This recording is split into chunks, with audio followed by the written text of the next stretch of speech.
kinalalakas lang ng loob ng siguro ng buong mundo na, ng mga tao sa buong mundo, yung US nakikialam, malakas sa US eh.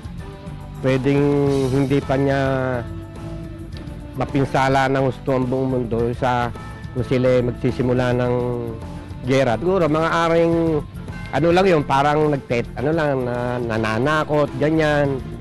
Pero sa isang banda, kailangan maging handa tayo, pero tingin ko hindi matutuloy. In the first place naman, wala naman talagang magandang idudulot ng nuclear, diba, yung attack ng North Korea. So, ang mas nakakatakot sa atin, kasi lalo na sa Pilipinas, kasi napakalapit natin doon, ano yung pwedeng environmental effects na madudulot sa atin nun, yun yung nakakatakot. So, hindi lang yun, bukod doon, meron na nga tayong mga sarili nating environmental problems. Tapos lalo lang siya madadagdagan. Tapos lalo na yung katulad yung nangyari dati sa China rin at South Korea, tungkol din sa mga nuclear mga proliferations nila, ang raming mga taong nadadamay.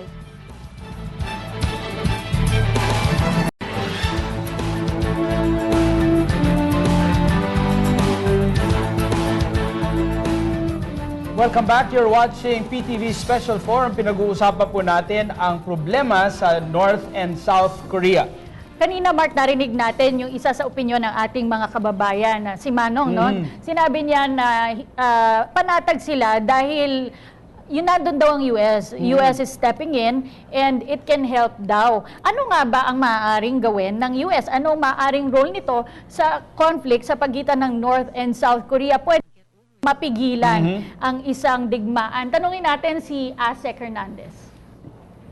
Well, every now and then, yung South Korean government would gather all the foreign embassies in Seoul and reiterate that it is ready to protect the country as well as ensure the safety of its people, including the international community. In other words, they are saying that they have the capability to protect the whole of South Korea. And this confidence is also being bolstered by the presence of the U.S. forces in South Korea, which has always committed itself to helping out in the defense and in the security of South Korea.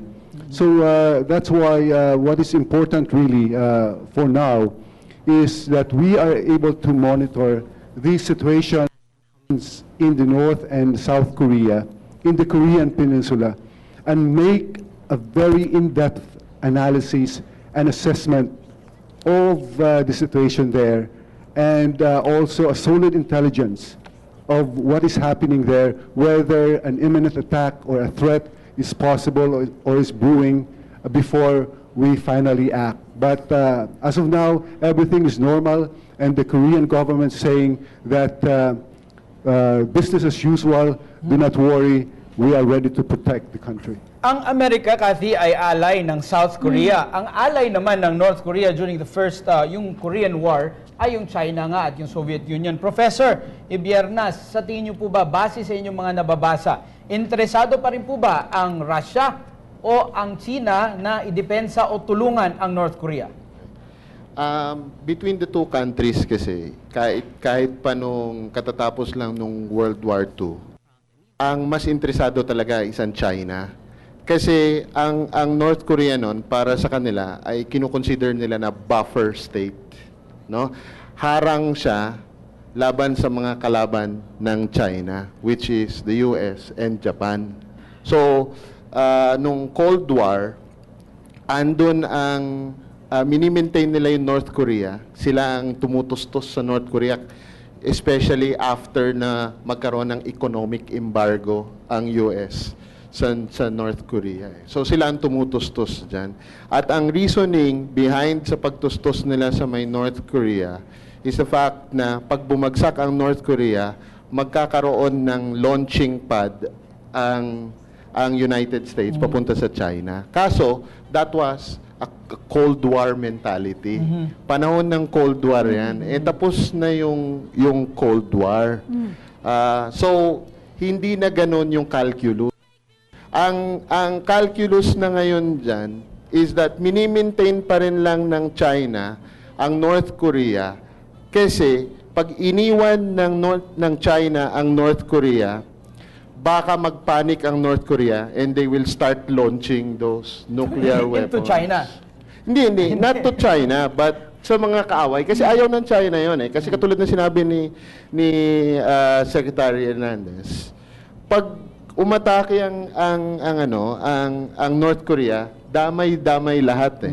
Ayaw ng China nun. Ayaw ng China madamay dyan. So, in effect, kung titingnan mo yan siya, both sides sinusuportahan.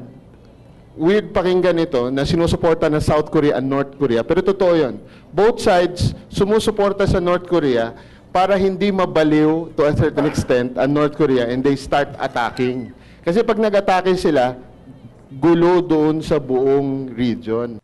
Yung Quezon kanina na binabanggit nyo, parang ano yun eh, parang pagtutustos ng South Korea yon sa North Korea. It's basically South Korean support for North Korea. Walang pakinabang halos ang South Korea sa Quezon, no? Kaya lang kasi ang mangyayari diyan, pag talagang naggutom ang North Korea at naging desperado sila, doon sila magsisimulang mag-atake. Ayaw ng South Korea na mangyari yon. Or at least yung mga dating presidente, yun yung thinking nila. Pero ngayon, yung leaders ng dalawang bansa ay bago. Oo, at yung mukhang yung tact ay medyo iba. Oo. Pero bago natin ituloy ang ating diskusyon, tumungo muna tayo muli sa ating kasamang si Gio. Salamat, Mark at Cathy. Puntahan ko naman yung mga tanong na mula sa ating PTV New Media Desk para kay Asik Hernandez.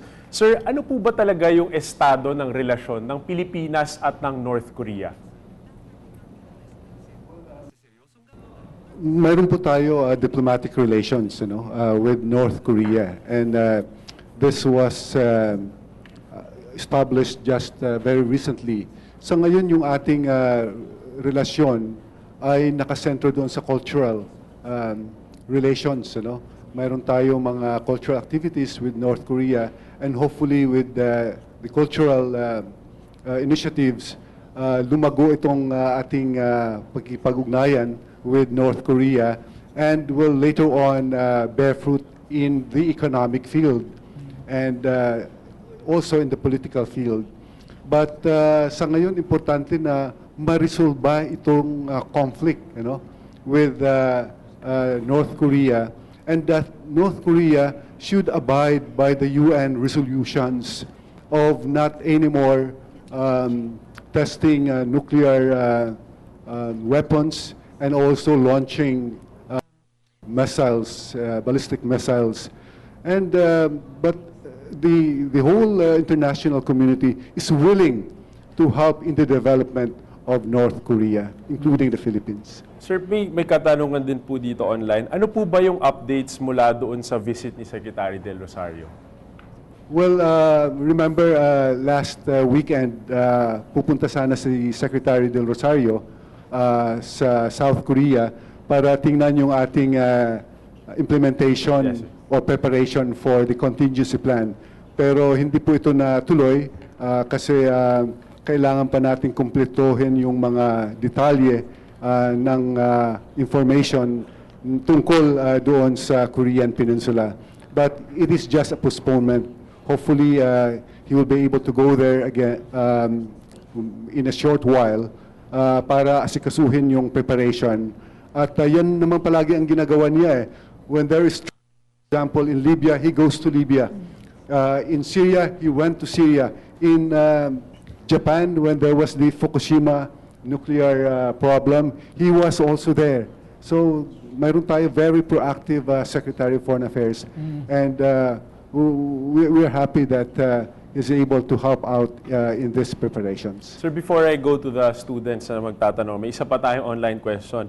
So, pwede na po ba daw or paano kung gusto po naming pumunta ng South Korea? Safe po ba? Ano po ang travel advisory ng Pilipinas? So ngayon wala tayong ban, travel ban doon sa South Korea. And I think several days ago, mayroong mga reporters who wanted to go there nga. Sabi ko, there is no existing travel ban. You can go there. And in fact, even in North Korea, there are tourists going there. And they are not discouraging tourists to leave North Korea. And tourism and people exchange continue on. Maraming salamat po. Tawagin naman natin si Derry mula sa Wesleyan University. Derry?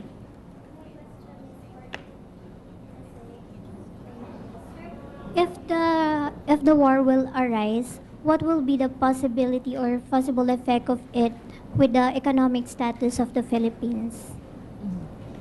Well, you can see how it will affect not only the Philippines but the whole region. Ano?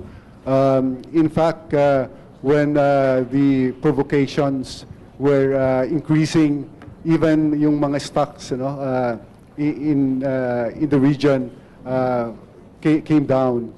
And these are indications that any attack or any war that would happen in the Korean Peninsula would ultimately affect the region and including the Philippines, especially because of the presence of 40,000 Filipinos in South Korea.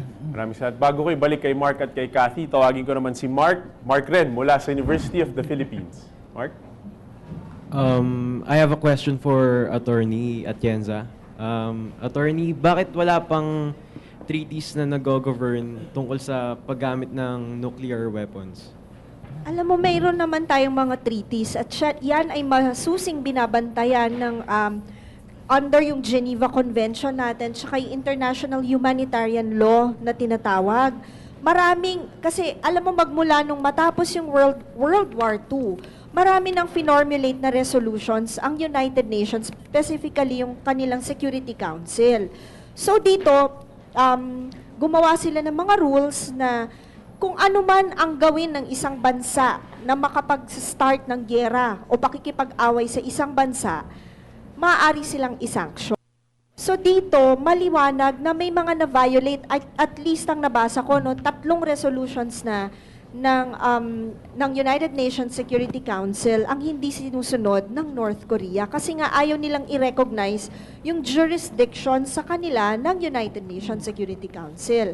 Pero dito, mula dun sa mga rules na sinet ng International Humanitarian Law, I think yung patuloy nilang pag-i-insist na mag-wage ng nuclear war o mag-launch ng nuclear weapons against a particular country is a clear violation of an international human law.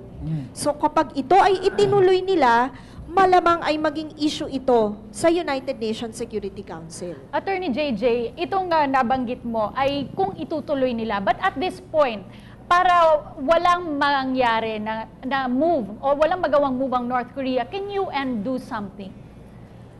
Tayo bilang mga kaibigang bansa ng Korea, wala kundi yung suportang we would remain neutral and diplomatic. Pero sa palagi ko, ito ay nasa pagitan na ng pag-uusap ng mga leaders ng North Korea, Amerika at South Korea. Kasi hindi natin, ako hindi ko rin masiguro kung ano yung nagtulak sa North Korea na mag-procure ng nuclear heads, ng mga missiles. And at the same time, hindi natin alam kung ano yung nagtutulak sa kanila na pagbantaan ang mga bansa na tumutulong naman sa South Korea.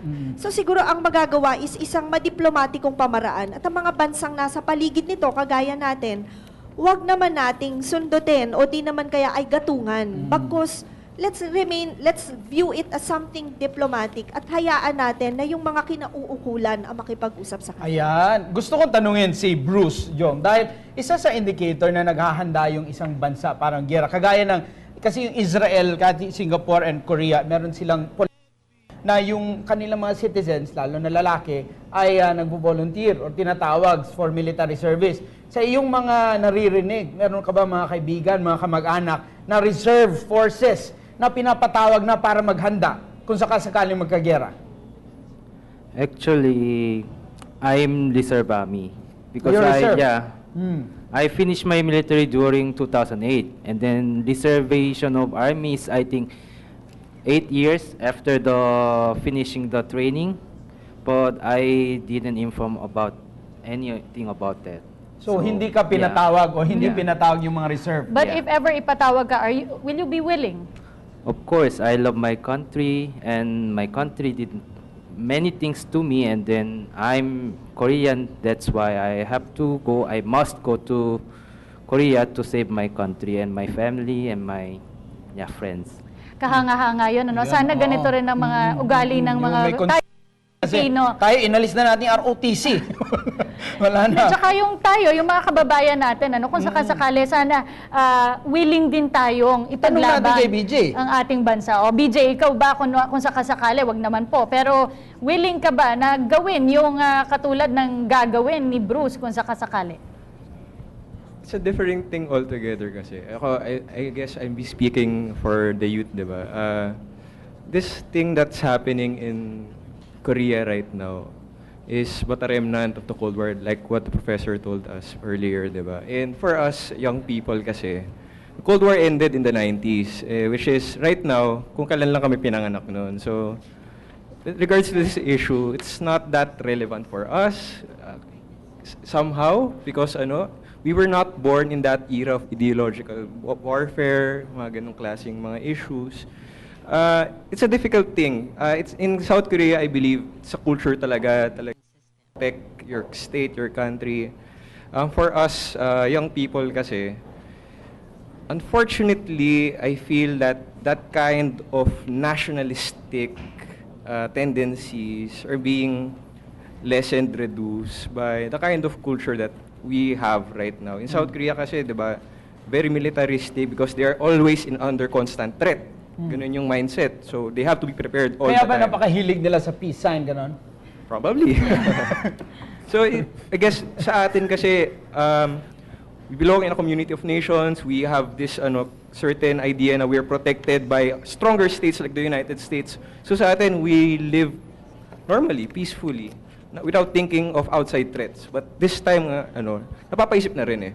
It's important na we have to be aware of what is happening because we will be affected one way or another with this issue. Pero ito nga, Kathy, nabanggit natin at the start of the discussion na ideology or ideology pinagmulan nito. Hindi ito boundary dispute, nabanggit ni Attorney Hindi JJ. economic. Hindi economic, hindi ito resources ang pinag-aawayan, kundi ideology. Professor, naintindihan po ba ng ating mga kababayan yung bigat? Considering that we have an insurgency in the Philippines na patuloy na lumalaban yung ating mga kababayan na naniniwala dun sa komunismo na dapat yun ang magiging yung polisiya or yun ang magiging ideology ng ating bansa. Hindi naman kasi tayo umabot sa punto ng digmaang sibil eh. Ang South at North Korea kasi this is a civil war. Wala namang panahon na umabot sa ganung punto ang Pilipinas. Kaya nakakaintindi ako kay Mr. Costales na hindi nakaka-relate ang mga Pilipino kasi hindi pa tayo umaabot sa ganung punto eh.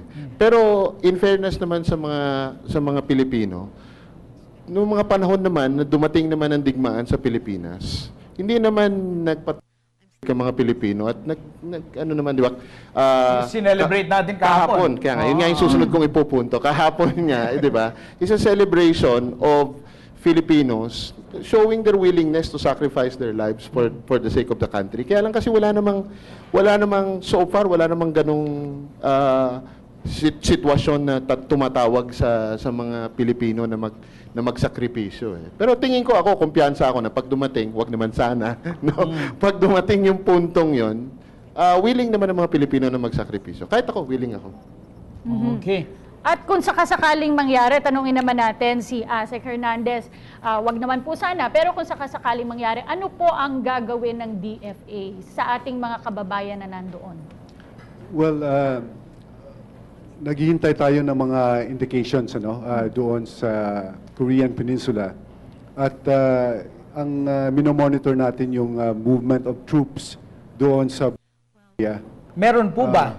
Walang nakikita tayong movement of troops na usually nangyayari pag yung isang bansa ay handa nang lumusob. So, hindi ito nangyayari. At nakikita rin natin na yung all-out war on the South Korean soil is the indications of that are not also there. At yung isang critical determinant is when the South Korea declares a national emergency. So hinintay din natin ito, sana hindi na dumating ito, no? But when we all of us get those signs, then that is the time to move up our alert level and relocate our people and repatriate them back to the Philippines.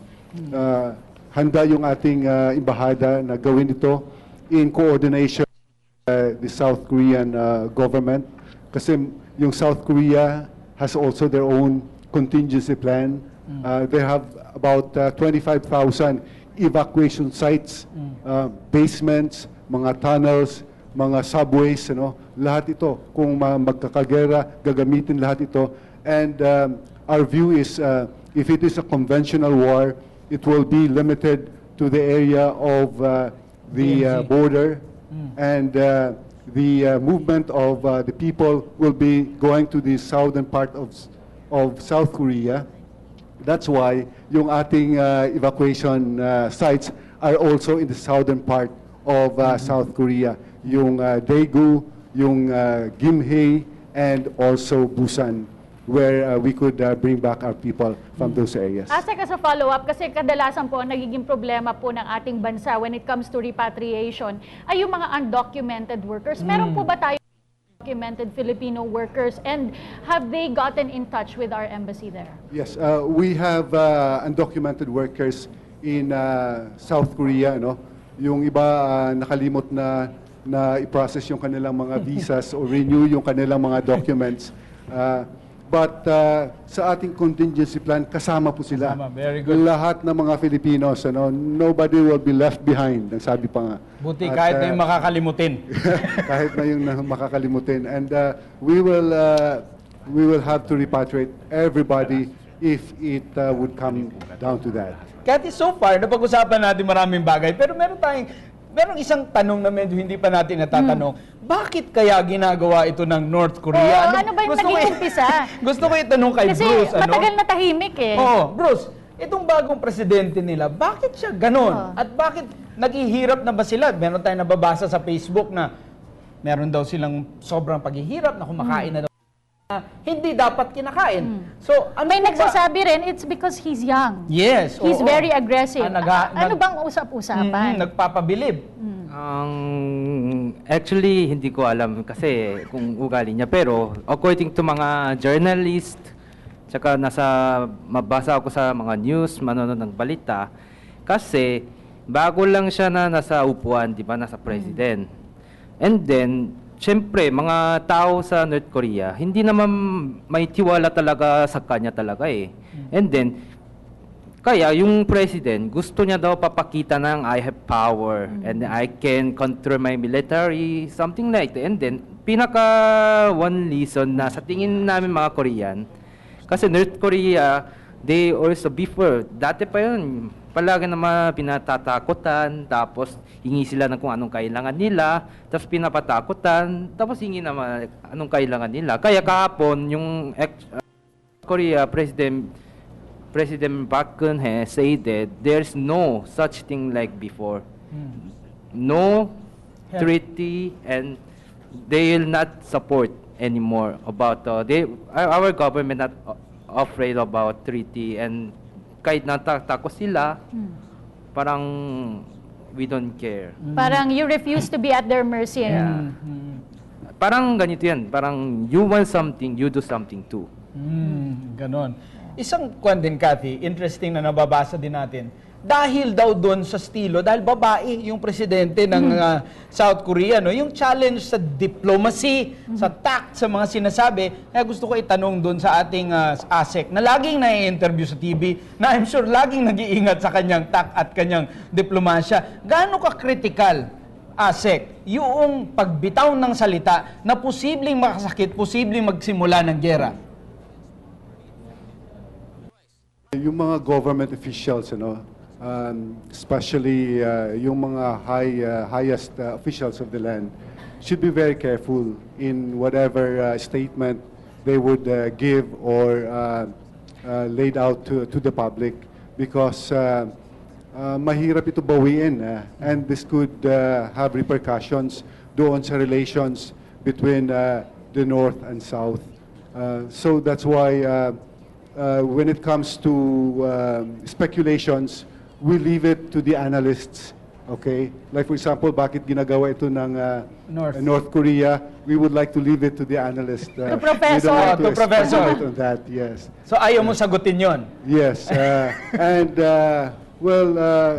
if you talk about women in leadership, you know, there are very good women who are leaders, and they are very detailed, and many of them have a comprehensive view of things, and I would say that many women have proven themselves to be good, even excellent leaders. Tama yan. Oo, Ang proof tama. niyan, ang dating Pangulong Cory. Right, oo. Okay, marami pa tayong pag-uusapan patungkol sa conflict in Korea. Magbabalik po ang PTV Special 4.